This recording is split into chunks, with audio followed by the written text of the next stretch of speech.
তুফান কি হিন্দিতে রিলিজ হওয়া দরকার? Hello friends, welcome back. আবার ফিরে আসলাম নতুন এক ভিডিও নিয়ে। আজ কথা বলবো সুপারস্টার শাকিব খান আপকামিং তুফান মুভি কি হিন্দিতে রিলিজ হওয়া দরকার কিনা তা জানতে হলে ভিডিও শেষ পর্যন্ত থাকতে হবে। তো চলুন ভিডিওটি শুরু করা যাক।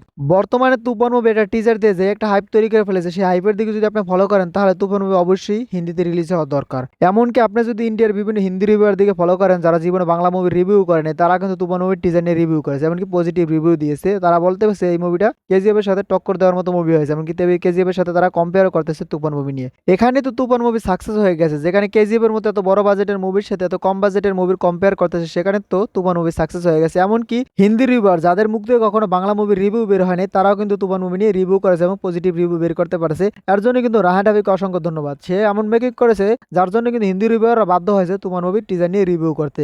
তার মানে তুফান মুভিটা সবার মন জয় করতে পারছে। এই জন্য হলেও তুফান মুভিটা প্যান ইন্ডিয়া রিলিজ দেওয়া দরকার। কিন্তু এখানে একটা রিস্ক আছে, যদি তুফান মুভি প্যান ইন্ডিয়া রিলিজ দেওয়া হয়, তুফান মুভি যেদিন প্যান ইন্ডিয়া রিলিজ দেওয়া হবে তার কয়েক ঘন্টা পরে কিন্তু তুফান মুভি পাইরেসি হয়ে যাবে।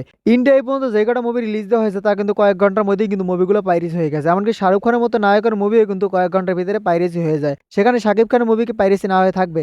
ইন্ডিয়া যদি মুভি পাইরেসি হয় তারপরে কিন্তু হলে দর্শক মুভি দেখতে যায়, কিন্তু আমাদের বাংলাদেশে তার উল্টোটা। আর যদি কোনো পাইরেসি কপি হয়, সেটা যতই খারাপ হোক, তারপরে কিন্তু তারা হলে আর মুভি দেখতে যায় না। তারা বলে মুভি আমরা তো দেখিয়ে ফেলেছি। সেখানে কিন্তু বাংলাদেশে মুভিটা লস হওয়ার সম্ভাবনা আছে। এখন যদি এই মুভিটা শুধু বাংলায় রিলিজ পায়, শুধু বাংলাদেশে প্রথম রিলিজ পায়, ইন্ডিয়া যদি পরে পায়, তাহলে কিন্তু বাংলাদেশ থেকে কমপক্ষে 50 কোটি টাকা ইনকাম করতে পারে। পরে যদি ইন্ডিয়া থেকে 50 কোটি ইনকাম করে, তখন কি এই মুভি কিন্তু 100 কোটি ক্লাবে অনায়াসে ঢুকে যাবে। আর এখন যদি এই মুভিটা প্যান ইন্ডিয়া রিলিজ দেওয়া হয় বিভিন্ন ভাষায়, তাহলে কিন্তু এই মুভিটা 24 ঘন্টার মধ্যে পাইরিস হয়ে যাবে। তখন কিন্তু বাংলাদেশ থেকে 50 কোটি ইনকাম করা সম্ভব হবে না। সেখানে কিন্তু বাংলাদেশ থেকে এই মুভিটা লস খেয়ে যাবে। তার জন্য আমি বলবো এটা প্যান ইন্ডিয়া রিলিজ দেওয়া দরকার নেই। অনেকে অনেক কথা বলতেছে, কিন্তু আমি তারপর বলবো এই মুভিটা প্যান ইন্ডিয়া রিলিজ দেওয়া দরকার নেই। তাহলে কিন্তু আমুক হবে সালাউক হবে। এই মুভিটা শুধু বাংলায় রিলিজ পাক, যাতে বাংলাদেশে প্রথম রিলিজ পায়, পরে যাতে হিন্দিতে রিলিজ পায়, তাহলে কিন্তু এই মুভিটা ভালো ব্যবসা করতে পারবে। আর একসাথে যদি দুই দেশে রিলিজ পায়, তাহলে কিন্তু এখানে পাইরেসি হয়ে যাবে। রাহান রাফির কাছে আমার একটাই অনুরোধ, যাতে রাহান রাফি এই মুভি হিন্দি রিলিজ না দেয়, কিন্তু যাতে হিন্দিতে একটা মুভির ট্রেলার দেয়। মানে ট্রেলারটা যদি হিন্দি দেয়, তাহলে কিন্তু ইন্ডিয়ার হিন্দি রিভিউয়ারদের জন্য ভালো হবে। তারা কিন্তু হিন্দিতে বুঝতে পারবে। তারা কিন্তু বাংলা বুঝতেছে না, তারা কিন্তু টিজার নিয়ে রিভিউ করেছে ঠিকই, কিন্তু তারা টিজারের মেকিং টেকিং নিয়ে তারা আলোচনা করেছে, এবং